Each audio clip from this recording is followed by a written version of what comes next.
This online access tour with our special guest, Uwagbale Edward-Ekpu, is the second public event of LEAKY Archive, the new digital project at the Rautenstrauch-Joest-Museum. The ambition of the project is to work in collaboration on the museum's collection database in both digital and in real-life spaces in order to make its content and structure more democratic, open, and polyphonic. During the last weeks, the journalist and writer Uwagbale Edward-Ekpu shared on Twitter information about the Benin court artworks hosted at the Rautenstrauch-Joest-Museum in Cologne. His tweets bring information to people who don't have access to them, but they also create a space for exchange, as different members of the Twitter community are invited to jump in, add documentation, and create new connections online. The Benin court artworks at the RJM have been researched and mediated by different members of the museum staff in the fields of history, provenance research, and restoration, but also through the work of external experts, such as historian and member of the family of the Oba of Benin, Professor Dr. Pejula Yolai, and members of the local organization Edo United Cologne. If you're in the city, I invite you to visit the exhibition I miss you, where the 96 Benin court artworks are presented for a second time, and hopefully the last time in the museum. I Miss You is a series of exhibitions about missing, giving back, and remembering. And now again to our guest today, Uwagbale Edward-Ekpu. He analyzes data through storytelling, especially those about Africa. He writes about Edo history, art, culture, and languages for the purpose of education and public engagement. He teaches, explains, and communicates science, trends, and concepts to young people, encouraging reading, curiosity, innovation, and critical thinking among the African youth. He's an advocate for increased funding for research and the improvement of technical education in Nigeria. He's the founder of Scitech Africa, an Africa-focused science and tech online publication, and he's also a member of Activating the Archive, African Environmental Histories and Knowledges Materialized in Museum Collections, a research group at the Pitt Rivers Museum. For more biographical material about Uwagbale, we share some links on the chat. And hello, Uwagbale. Welcome to LEAKY Archive. Yeah, hello and welcome to everybody. My name is Uwagbale Edward-Ekpu, and I'm speaking from Nigeria. And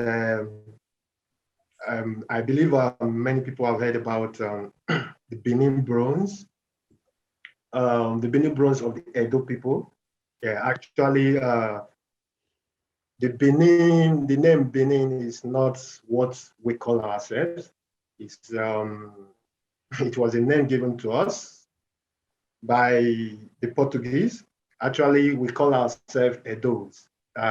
So we are the Edo people, and these Edo bronzes, which actually, when we talk about Benin bronze, we are actually not talking about bronze specifically, because most of these Benin, what we call Benin bronzes, are not bronze. The Benin bronze is just a collective name for all of these items, including the ivories, the woodworks, and also the brass works. Though just some are bronze, but mostly most of what we most of what people call bronzes are actually brass work. But the name has been used for a long time, and so generally we just say Benin bronzes.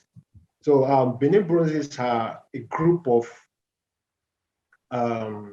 spiritual, religious, cultural, and artistic objects that were looted from the Kingdom of Benin by the British soldiers that invaded the city in 1897. And most of these bronzes found their way, actually, these items that were looted found their way to markets in Europe, and were auctioned to different private museums and public museums. And so we have most of the Benin bronzes. We have Benin bronzes in Benin and some other Nigerian museums, few of them, but the most of them are outside Nigeria. They are mostly in Europe. We have them in the Americas and so on other parts of the world. So right from 1923, after the restoration of the Benin monarchy, the Oba of Benin have been fighting, requesting, dialoguing with museums and authorities in Europe for these items that were stolen or that were looted from the palace of the Oba and from the court of the kingdom. These items, the Oba has pleaded over time for these items to be returned back to the owners, which are the Edo people. And most of these items were looted from the palace. And actually, they are, if you want to categorize them, you can call them court arts or palace arts. That because they were most of them were looted from the palace of the Oba itself. So these are actually not just, though they have artistic values, but these items are modern arts. They are religious items, they are family items, they are ancestral items, they are spiritual items of the Edo people that we hold dearly, that means so much to the people and the kingdom of the Edo people. And apart from that, being artistic and being spiritual and being religious, there are also records. These items are records of the history and the lives and the traditions of the Edo people. More especially if you look at the plaques, the bronze plaques and the ivories. If you look at them very well, you will see, we normally look at them these days as the photograph of that era. So if you see most of those flags, they are just like photographs. And you know, photographs are historic, keep histories of people and keep memories and records of a certain people at a certain time. So generally, that's about the Benin bronzes. And I will be talking about some of these items. Before I go on to talk about it,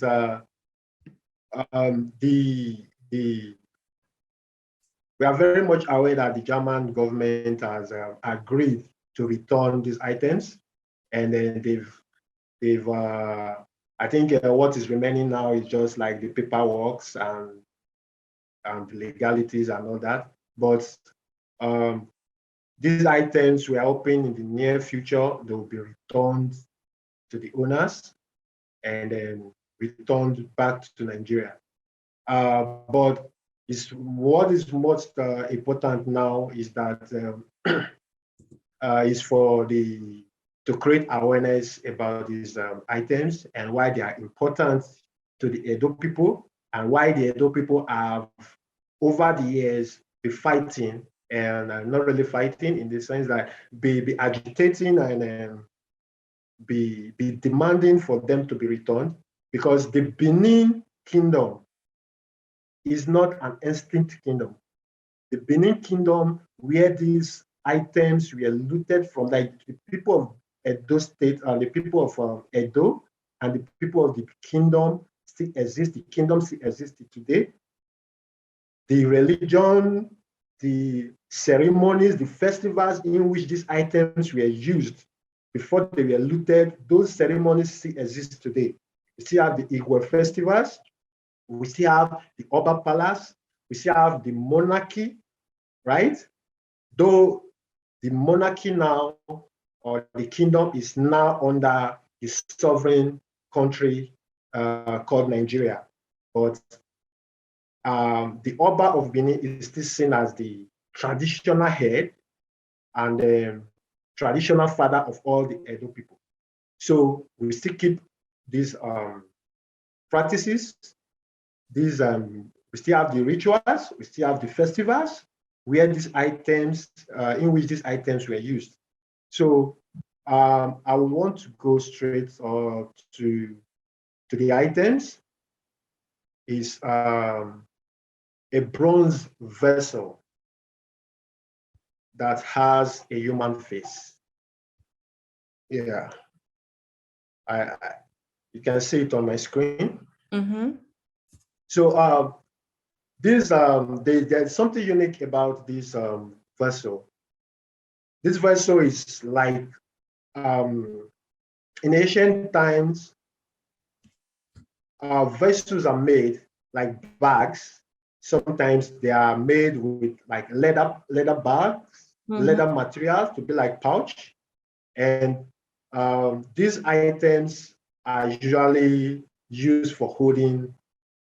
Most of these bags are actually small, and they are used for holding substances or items that have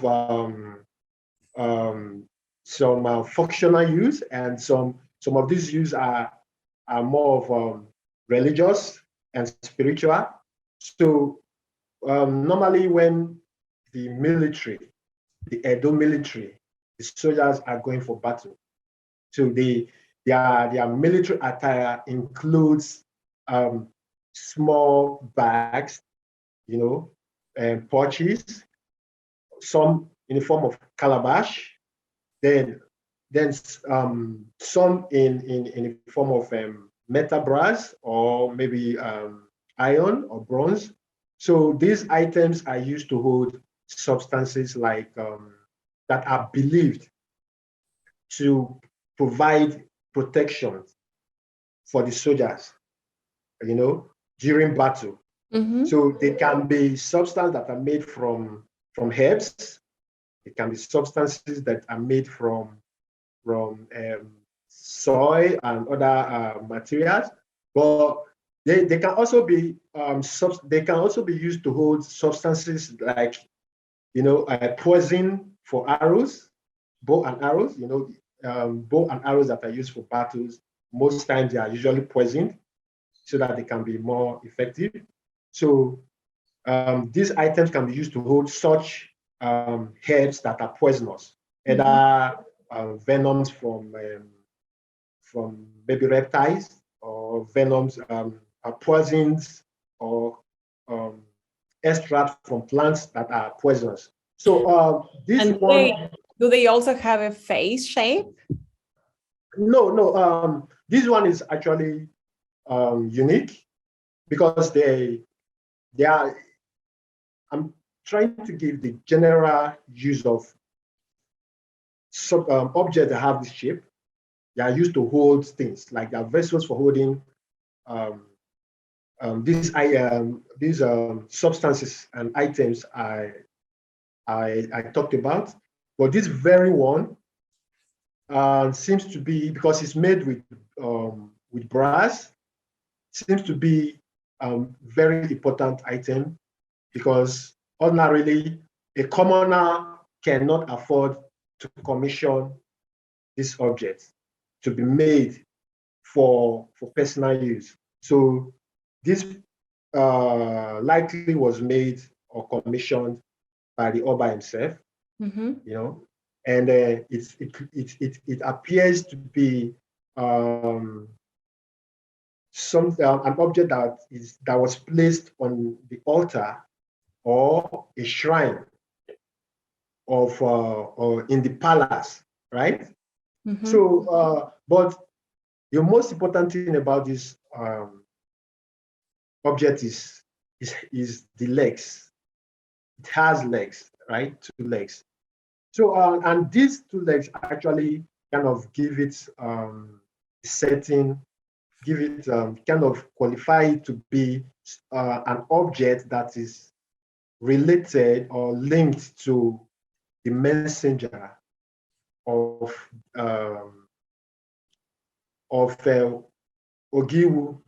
So Ogiwu is a kind of deity, right? A god, the god of death in the Edo tradition. So actually, the god of death, there are several gods in the Edo tradition, right? And each god kind of has its own area of where it's area of dominance. So we have the god of iron, we have the god of medicine, you know, just like we have in the Greek mythology, you have the god of wine, the god of the sea. So we have that also in the Edo tradition. So this one is actually the god of death, right? And this one is actually connected to the god of death. But this image here is actually the image of the messenger of the god of death. Because in the Benin tradition, death is not something you play about. You don't.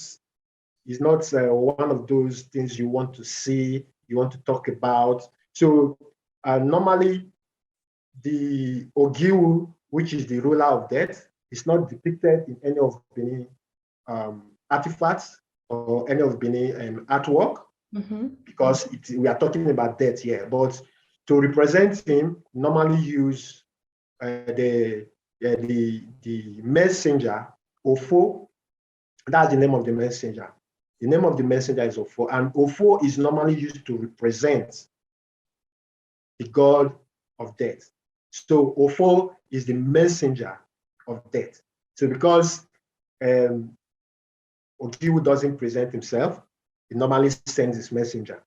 So now the messenger is represented in Benin tradition, in Benin imagery, as a head without body, but has limbs. So usually 2 hands and 2 legs attached to the head, no body, right? Yeah, so, but it can also be presented just by 2 legs without the hands. So that's why, you know, we have this image like this. This image is just the head and leg, right? So it's kind of link it to the god of death. So probably what was kept in this item, what was kept in this vessel is possibly a substance that has connection to death, right? So I'm talking about poison, right? Poison, something that is very poisonous, and something that is very, very powerful and effective. So this one is similar to that, but it's different in terms of this one doesn't really have the face. It doesn't really have the face. Yeah, it doesn't really have the face, but it has the legs, which also makes it, links it to Ofo, the messenger of Ogiwu. And this very one has its own uniqueness, which is the image on it. It has the image of a figure that's holding a flute and an object. I'm not really sure of the object, but it tends to kind of show a priest doing maybe during a festival or during a ritual, right? So these items, from what you can see, are not just artistic work, right? These items are items, religious items, spiritual items that were used for religious purposes and for spiritual purposes, right? And, these are one of the things we're talking about, that why these items should be returned, because these religions and these rituals and these festivals where these items are used are still be done to today, right? So for someone that will go to a museum in Europe, maybe, excited, or, look at it as an artistic work and see the beauty of the art. But we don't see it that way. It's not really an artwork. So some of these items are not even meant to be for public view, right? Right? They are meant to be on a shrine, on an altar, to be there, right? And most of these altars are family altars, personal altars that are not for the public. The second item is a mask, a pendant mask. So this pendant mask is actually, it looks big here, but it's actually not big. They're usually small pendant mask. When we say pendant mask, we are not talking about neck, pendant for neck.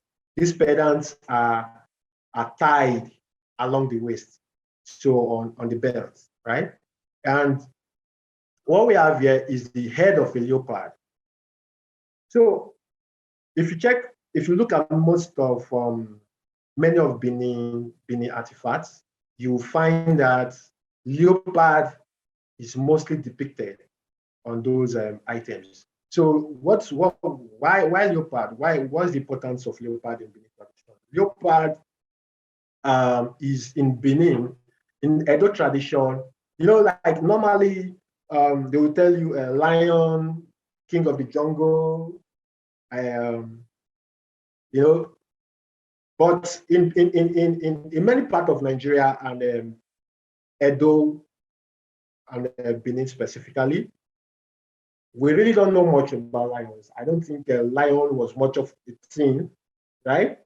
So the king of the jungle in Edo tradition is the leopard. So it's called Ekpe in Edo language. And that's also the name of the Oba of Benin. So the Oba of Benin is known as being the king, being the leopard being the king of the jungle, then the Oba of Benin being the king on the land. So the Oba is also called the Ekpe, but it's called the leopard of the house. Why the actual leopard is the leopard of the jungle? More like the king of the land or of the kingdom and the king of the jungle. So the leopard is reverent in the sense that the leopard is praised for having for being a very, very skillful hunter, and that cannot easily be brought down by its enemy. So usually when you see this, when you see a leopard in Benin Bros, it's linked to the Oba himself, the Oba of Benin. So what you have here is a leopard pedant. So normally we have different types of pedants. Normally pedants are common in Benin artifacts. in terms of what they are used for. They are used for religious purposes, like the pedants kind of signify the Oba, and also it also kind of signify the strength and the personality of a leopard. So it is, this leopard pendant is normally worn or commonly worn by military chiefs. So we are talking about it's part of military attire. So when it's a warrior, a Benin general is going to battle, they normally have these pendants. You know, they normally have these pendants tied to their waist. It kind of signifies rank, right? Yeah, because it's mostly general that put on this mask, and it's also kind of worn for the purpose of showing that this person is as skillful in war and in battle like a leopard. And yeah, so it's they have the different type of pendants. We have the bronze pendants, which actually are brass work, brass metal. Then we have the ivory pendants. So this one, okay, if you look at this, objects, well, when you look at this part of it, you will see some loops, right? These loops you have here are meant for bells to be attached to them. So normally, once these pendants are tied to the waist, then those loops are connected to bells, right? And these bells, we'll get to the bells where I will talk about them, but just know what the function of these loops. They are not just artistic stuff like that. They are not there for fancy, just to make it look good. No, they are functional items. They are meant to hold bells. So this pendant, as you can see also, has those loops. This one has more of the loops, right? You can see it. Then pendants like this are also worn by generals. So I think it has to do with your rank and your affiliation for you to have a pendant, a particular type of pendant. But most of the use of this, the significance of these pendants, apart from being a symbol of rank and all that, they are also seen as protective items, right? For protection. Because in the Benin beliefs, right, when you are going to war, there is no much difference between the physical and the spiritual, right? The supernatural. So war includes both using your swords, then using supernatural powers also.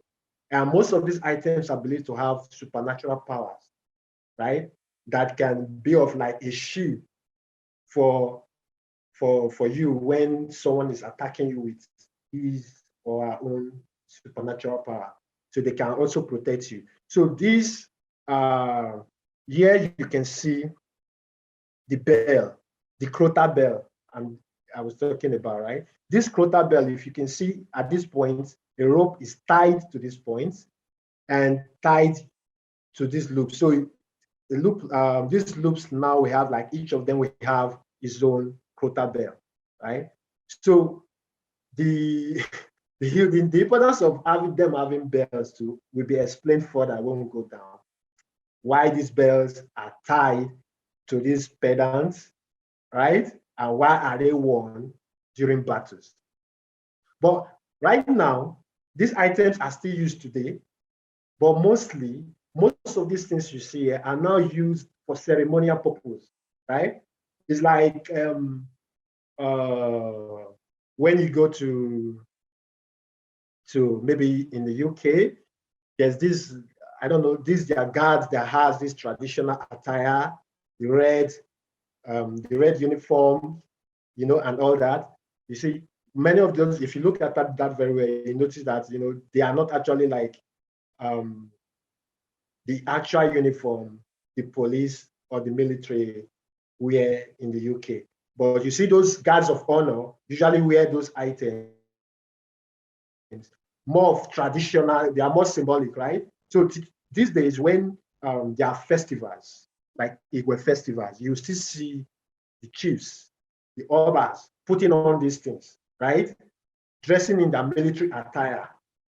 You will see these things, you see them on their own attire. But now they're all ceremonial objects, right? But the context I am giving you is the historical use and function, how they became part of these ceremonial practices and all that. We have a question in the chat regarding that one, and then I will go back to the first question. So Birgit Deppenbrock, which actually she works in the museum as restaurator and was like documenting many of the pictures you got from the museum were taken by her. She asked, what material were you used to connect the bells with the pendant? So which kind of string or chain, or what was the material? Actually, I really can't give a certain answer about that, but possibly it could be just cotton material, because I know ropes from cotton is one thing that has been used since ancient time by the Edo people, right? Yeah, because cotton is one of the indigenous crops, and clothes has been made right from time with cotton. So it can be strings made from cotton. But if it is possibly it can be chain, metal chains too, because there's an item here that I talked about, that I will talk about later, that has chains. These are cotton bells, right? You see the way they are attached. So I think this is how they are also attached to the pedants. And once you wear these items, as you are walking, they'll be making the rattle noise and all that. Hello, everybody. I hope it's fine if I add, particularly to the question someone asked about Ikegobo. It translates literally to the altar for the hand. And this is a common practice among the Edos, particularly for someone who's achieved something. They commission this piece to be created and kept on their shrine. Normally most houses had shrines, and they add it to the objects of their shrine. It is a common practice among our people to serve the different parts of the body, or to reverence these different parts of the body. And for the hand, the Ikegobo, it's an altar to commemorate someone's achievements, someone's physical achievements. Vera Marosic, she asked, she says, thank you so much for the exciting information about the works. I will very much like to know more about how you generated this knowledge, and where does it come from whom? And maybe that's also a question for Uno, like how did you knew that information about the altars, and like, how do you generate knowledge? We were talking about oral histories, so how does the generation of knowledge comes into being for you, Uwagbale, and maybe also for you, Uno? That question can work as well. So I get my information from being someone on ground, speaking to our elders, and also doing my research on as in academic research, like actual academic research. So it's more of like combination of experience, speaking to elders, speaking to people who practice this. Because like, for instance, we still have people people that still do these things. Like, it's not everybody in Benin that actually have these altars anymore. But there are some people that still have these things. Some people still have shrines in their house, right? And most of these people, you know, I grew up among people that have shrines. My own parents didn't have shrines, but my friends, they have shrines. And we do go to them, like we do participate in some of those, you know, ritual stuff. And we know these things and stuff like that. So that's basically how I gather my information. And Uno, would you like to answer? Maybe, would you like to introduce yourself, maybe? Because I know you, but I don't know if everyone knows you. Hello, everybody. My name is Uyinosa Odia. Uno, I'm an artist and I come from Benin City. I live in Luxembourg. And, yeah, I practice art. So what's the question again, please? Would you mind repeating? The question was, how do you generate this knowledge? Was the question. Yeah. Where does it come from? From whom? Yeah. I think it's a very good question to ask, and I'm glad dare I call him my brother, has done quite well with the answers he offered. However, I would just like to add a few things. I've had problems understanding some of the things I find even in museums here in Europe ever since I've been here. Sometimes the information they give are just not true. So that's why I said in the first place, this is a very good answer. Like Uwagbale said, these things are still existing in Benin, in Edo State, and even around the regions bordering Edo State. Some of these practices are still done. I studied art, in my first degree is in art, and part of my study had to do with also researching on these objects of my people. And I think another area I've gotten a lot of knowledge from, it's from my family. My aunt is, she is a priestess. So she practices some of these things that are objects being placed in museums here in Europe. She does it. I have had to ask her, and I remember my grandparents had several tattoos all over their body. And these tattoos, I see some of the motifs in the art that I also find in the Benin bronzes that I find in some of our museums. So oftentimes when I see the interpretation being given, I call home and I ask my aunt or I ask my family for explanation. And that's how I get, knowledge about what these things mean and what some things don't mean, which people do think they mean. Yeah. For the term, the other person asked, the question that was asked before about Ike Gobo. Ike means altar and Obo means hands. So to a Benin person, that might be a little bit easier to understand. Yeah. Yeah, I would like to add, like, if you actually live in Nigeria, some of these things, it will be easy for you to really get to understand them if you understand the tradition. For instance, this altar of the hand is not just the practice of the Edo people. Even the Igbo people, the neighboring Igbo people, they call their own Ikenga. It's the same thing, the same altar of the hand, right? That's what it means too in your language, right?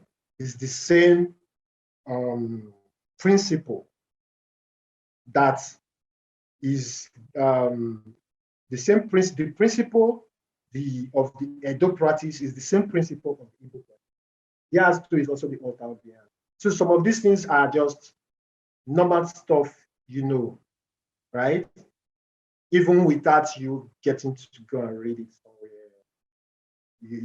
It's part of our life, it's part of our culture, it's part of our tradition. So do we still have another question? I have a question, actually.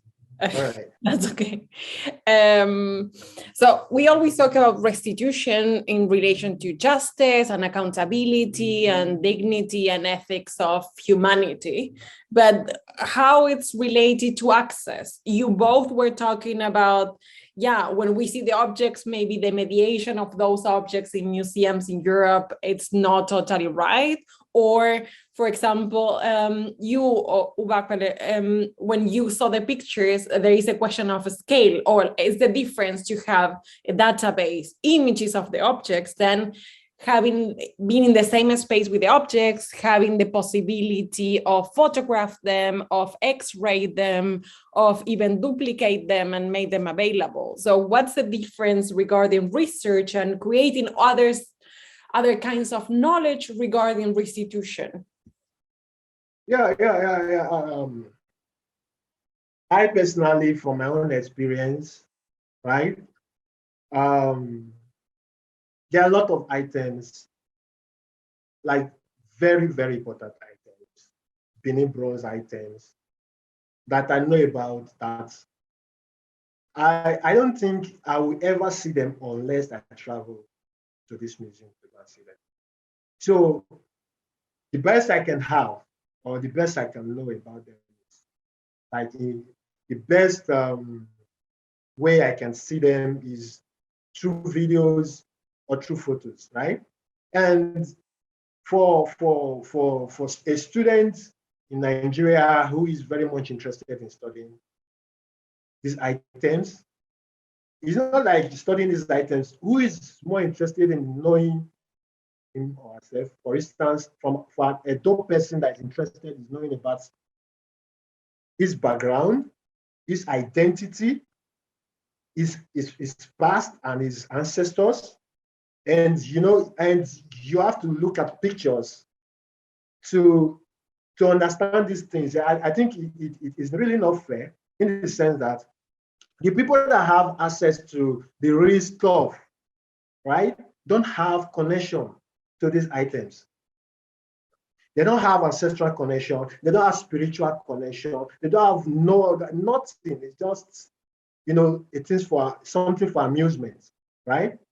And meanwhile, those that have the connections to it can't really have them to study, can't really have them to really connect and all that. And whatever it is, for a lot of people, like some of these items are actually spiritual in the sense that having them in your space can give you something spiritual, right? Having them in your own space, like having physical contact with them, right, can give you something spiritual. So I think it's very important these issues are brought up when discussing Benin restitution. But that is the sometimes when people just talk about they can actually fly here and look at it, stuff like that. No, that's not really what it is. And the fact is that many of these items are never meant to be displayed in a public place. They are personal items, right?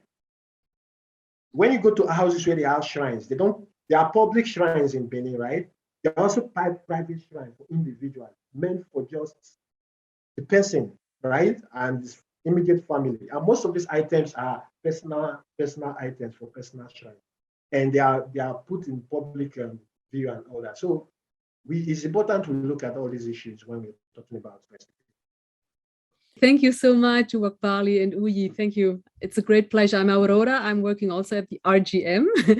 And I was wondering, how do you speak about the violent context of the items to the next generations?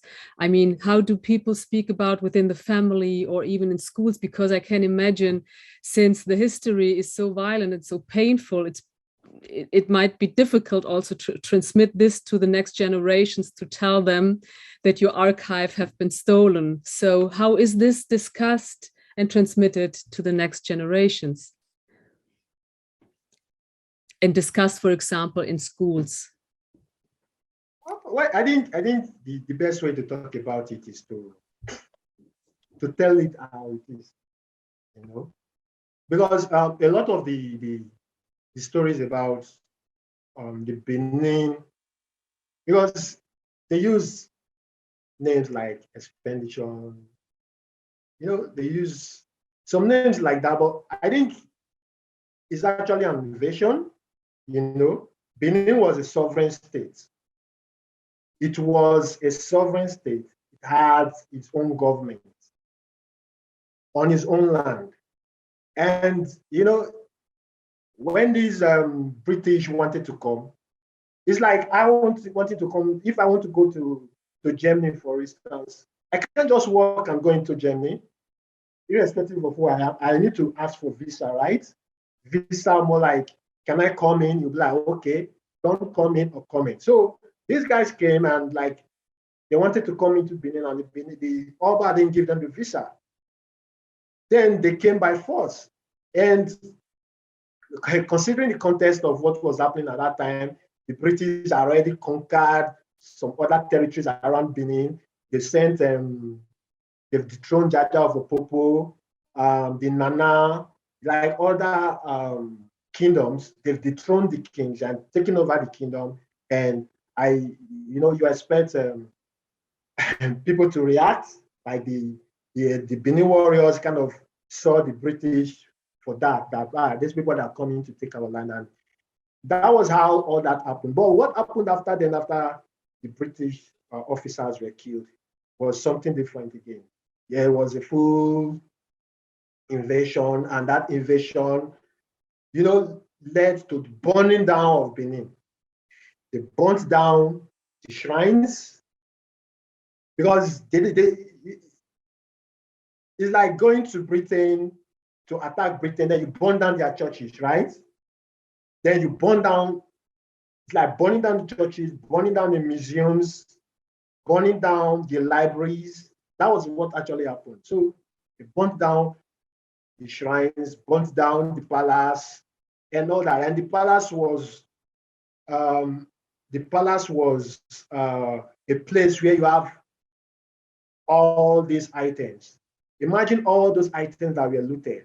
Almost all came from the palace, thousands of them, right? They came from just one place, the palace, right? And the palace was more like, you have the galleries, you have the library. The palace was just all that. It was the museum, it was the gallery, it was the library, it was the religious center, it was everything. So they went there and they took everything and they took them away, burnt down the palace. So I think for me, when I tell these stories, when we are telling this story, we should tell it how it is. We shouldn't paint it, right? It is history. What has happened has happened, but it should be told the way it actually happened, right? Much has been said about it from the European perspective, right? So it's now time for people to hear the other story. You have to hear both sides of the story. What did the Benin people think about it? So it was really bad. It was really bad because many monarchy, many kingdoms, and many traditions get disrupted in Africa. In Nigeria specifically, Edo happens to be among the few kingdoms or people that have almost what seems to be an uninterrupted monarchy, from father to son, shrines, some of the shrines in Edo are like 500 years, some are like 800 years old, some of those shrines, right? Those were shrines that, the British couldn't get to, If they had gotten to them, probably we won't be talking about that. The items there. So when the Oba came, then after 1897, the monarchy and the traditions, the festivals were interrupted. Festivals were not held, like Igwe Festival was not held during that period until 1914, where the monarchy was reconstituted. That was when Oba Ovorame died in exile, right? The British wanted to really do away with the monarchy, but the monarchy was too strong in Benin tradition that the people did not allow it. So they did not accept any other ruler, because you can't have two kings at the same time. Even if the king is not in Benin, he's in Calabar, right? As far as he's still alive, you can't have another king. So they could not bring in another king or another person to rule. So the space for the position was vacant until the Oba Ovorame died in Calabar and the son was made the Oba. It was now the son that started rebuilding Benin, right? Actually, Oba Eweka II, which is the Oba Vorome's son, then Oba Akenzwa II. Those two Obas did a lot of work rebuilding the Benin tradition, rebuilding the shrines, rebuilding the palace, rebuilding almost everything, commissioned many items and all that. So we should tell it as it is raw. We should tell about the violence, and it's not like it's a thing of grudges. You don't have to, it's not like you are trying to, we don't have grudges, right? But it's history. People must know what happened, right? People must know what happened and how it actually damaged our psyche as Edo people. Actually, we are still suffering from that invasion. You know, it affected the way we think. It affected, even to this day, the way we see ourselves and all that. So, yeah, we should tell it as it is, raw. I have a question. There is a question in the chat from Vera Marusic. Actually, there are like 3 questions. Maybe the first one is there any information about the works that is not intended for the public and therefore should not be made public? So sacred information that's not meant for people outside the community, outside Benin City, Edo State, Edo communities to be read, heard, seen? I personally, I will only share information that are public, right? Because in every culture, there are secrets. That's why we have what we call secret societies, right? In every culture, there's a secret society. Even fraternities in universities, they have secrets, right? So it's not everything that is made public, but generally, most of the things here are actually public. And most of the things we talk about, I personally, most of the things I talk about are historical stuff, right? Mm-hmm. Because some of these things you see today, the way we use them, some of these items, some of these things I wrote about are not used in the way, like they are not used that way currently. For instance, I talked about the pedants, right? Mm-hmm. The pedant and the bells. Right now, we don't go to war. Like if a Nigerian wants to go to war, I'm very sure they will put on a flag to go to war, carry guns, armor tanks. So when I talk about warriors going to war, putting on these pedants, I am not talking about today.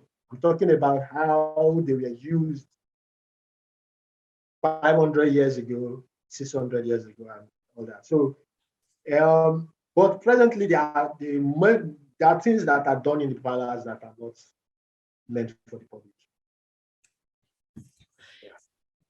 Thanks for the answer. Maybe the second one, because it's like a 3-question message. It's more for Uno, actually, because he was like, the question is, and how is it for you when you notice that the museums provide wrong information? So you were the one who brought that content or that in the conversation.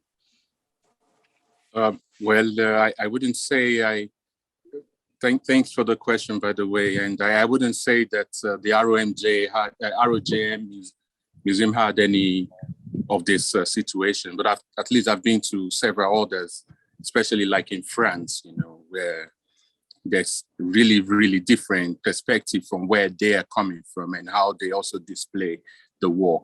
I think to be fair to the ROJM, there were not so much written about what were on display by the time I visited. I think this was during the COVID and post-COVID lockdown. And so you had not displayed so much and there was really not so much to tell. But yeah, this is a general situation and a general interpretation that is given by some scholars in the West as to how the things are used. Well, I can't say they do this from a bad place. It's just maybe sometimes by the limitation of their research, and so they are unable to access like traditional people, or say my grand or great grandmother in the village. They would never have access to someone like that. So yeah, that's why I said that before. And no, you please. Sorry. There's something I would quickly like to add with to the question someone asked before, and which Uwagbale had also responded to. How do we feel? How are this history taught to us in Nigeria or in Benin? I don't think it's entirely different from the Second World War to Germany, you know. The Germans know about their past, or at least they know about the history of the Nazis, and they know this was a bad era and this happened. And most people in Benin too are moving on, particularly from the hurt, the emotions of the loss. But I think more people are coming to terms with wanting to understand that phase of our history, that time of our history. Gone are the days where most of these items were being, you know, demoralized, or they were being demonized. You know, bad things were written about sacrifices and human sacrifices and all that. Scholars are even nowadays pointing out to the opposite, Western scholars. So the same goes for our people in Benin. We are starting to want to know more. We want to see these objects. I'll tell you, for instance, when you see these things, photo is hard to describe exactly what they are used for. I've seen somewhere I did not even see the back of it. Sometimes the functionality of an object, particularly an art object, can be, you know, deduced from looking at the inside of it or from the back of it. The front side is often for aesthetic value, like you see in the photo, the mask that is being shown on the screen now. But at the back, we can probably deduce what it was used for. But without people having direct access where they can go around it, and even sometimes, if possible, consult the spirits that were invoked into these objects to protect them. Catholics go to church, they kiss the roses. Muslims do the same thing. So who is to tell which works and which doesn't work? Yeah, so you probably get my point. So access to it will also give more information to all of the world, the West, and to the people that own it. So we've really moved on from the art, I think, my opinion. But I think now we just really want to see this object better, associate with it from a positive side, and use it to build our own identity. Like that phase of our history that was more or less uprooted from us can come back to us, and we'll be full. Thank you. And then there is a third question that actually is connected to that, and maybe can be for both of you. What is your expectation in this respect from museum workers and people who currently have access to those works? So, I mean, it's a tricky question, but like, who do you, I mean, if I will answer, it's like, you return them and then we have access, and then that's why but well, no. I will not even answer like that. But first, I would even want to thank the ROJM museums and all the other museums that are, you know, taking the initiative to involve people who either come from there or are researching about it, or, you know, who have people with ties to these objects. So I really need to thank you guys. I've been to your place twice. I've participated in some of your programs, and that's because you make it open for all of us to participate. So thank you. So to answer, you know, I think moving on, let's continue this collaboration like this. While they are still here, let's involve more of the people from there so they can give further interpretation and cultural value to these objects.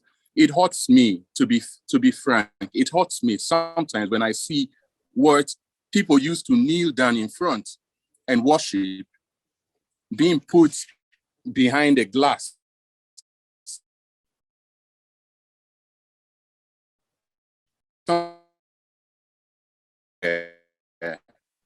Well, I mean, having any interpretation, having any connection. So I hope that at the end of the day, we'll be able to have some of these things taken back and people can have the true human connection to it, the true cultural connection to it.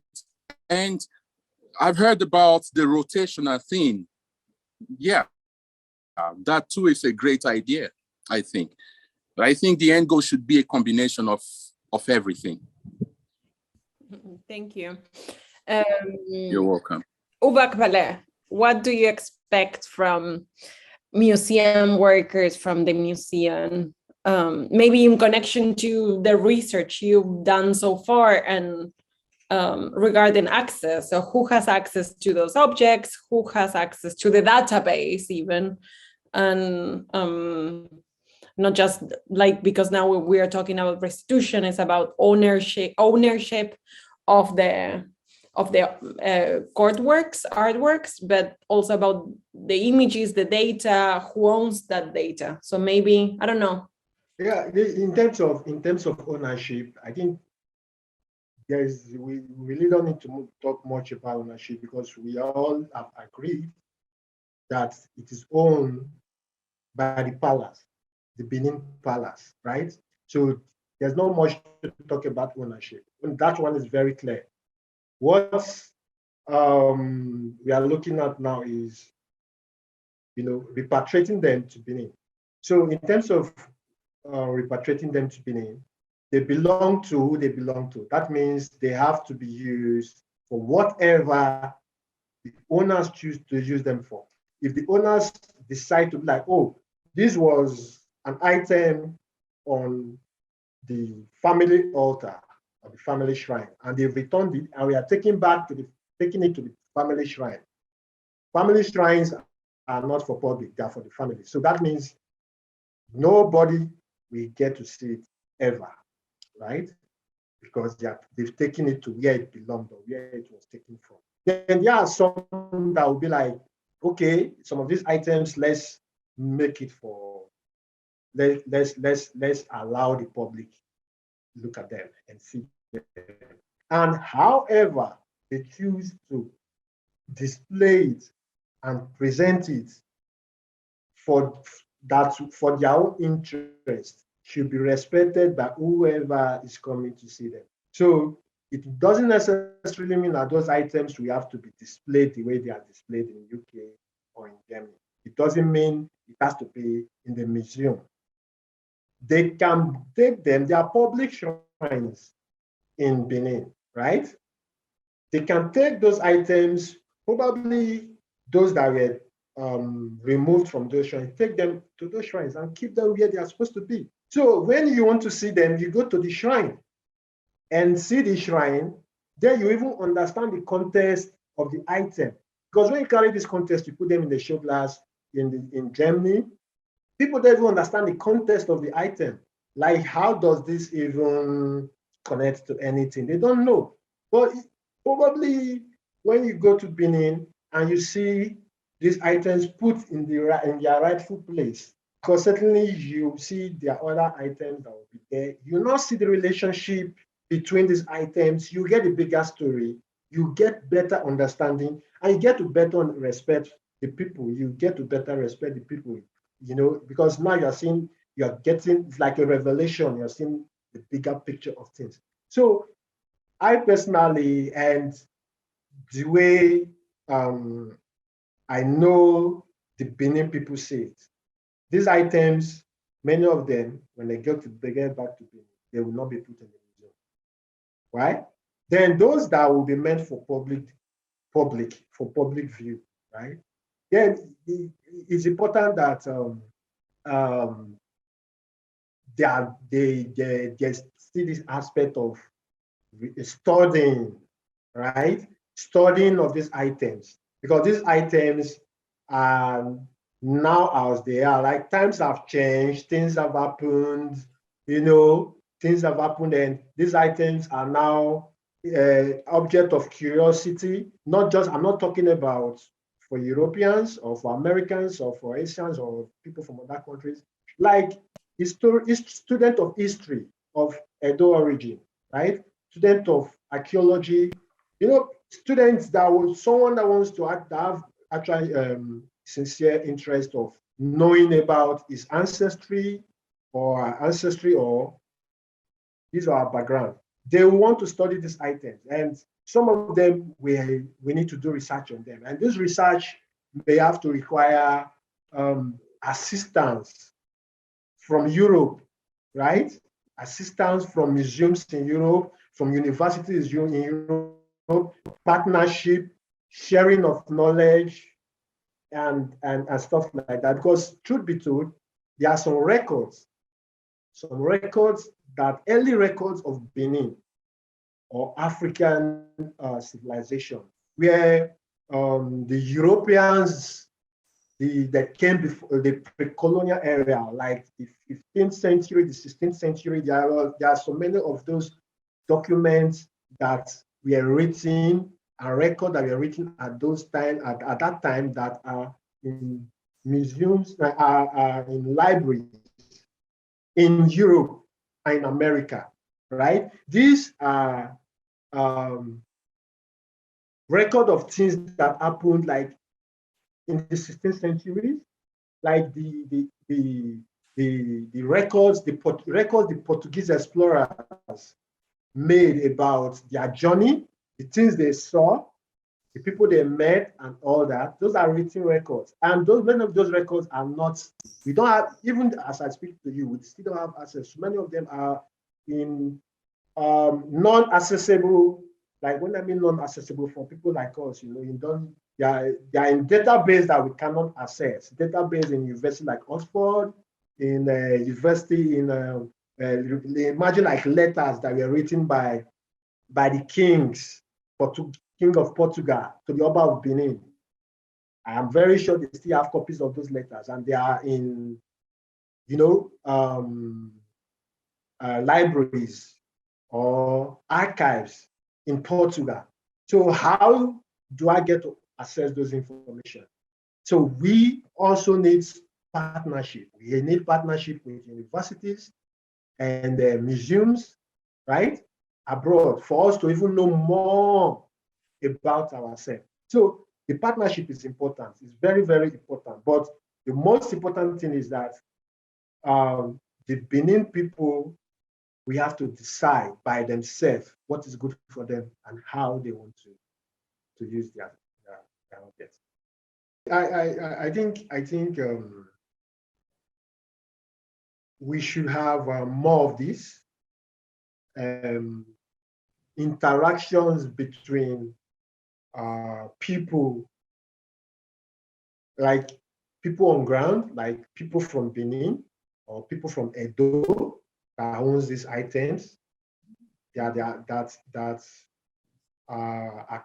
have ancestral connections to these items. We should, museums and universities in Europe and America should always involve them in discussions on items like this, because it's very important for there to be different perspectives, right, and balanced views of these items. And to be frank, it's even better for researchers and for researchers in Europe, because getting to interact with these people that actually use this item can give you another perspective or a better picture of your research work, right? So now we have internet, we have Twitter, we have all that. So I personally, Twitter is my space. That's my own community. So I decided to start talking about this Benin bronze and artifact and history, because frankly, this new generation of young people in Benin, they are disconnected from their history. They are disconnected from the past. Like the colonial era did a good job in disconnecting Africans from their past, right? Funny enough, I get more response for people like you, researchers, Europeans, Americans, Germans, from different countries, more interested in my tweets about Benin artifacts than our young people, the people from the state, which is not really good. And that's to show how disconnected we are. Like, the disruption has resulted to identity crisis, lack of self-awareness, and it's really that deep that I think it's very important that when we are talking about these things, we should talk about how these things are impacting us negatively. How has it affected us? Why it is important that these things should be returned? Or why is it important that when we are talking about these things, you should put a face, a familiar face in the discussion, right? That the people back home, like the people in Nigeria, the Edo people, can be able to relate with, than just looking at these things as some items in the museum in the UK and the museum in Germany. So I think we need more of this community discussion and for democratic view and more diverse view going forward. Thank you. Thank you for all the input, the tweets, for being here today. And I'd love to keep working with you. I mean, I think that these events are, or maybe starting points to create sustainable relationships, not a one-time thing, but how we can create bonds that also develop in the sense as the research develops. So thank you again for being with us, and thank you for the great discussion. And it was a pleasure to have you with us.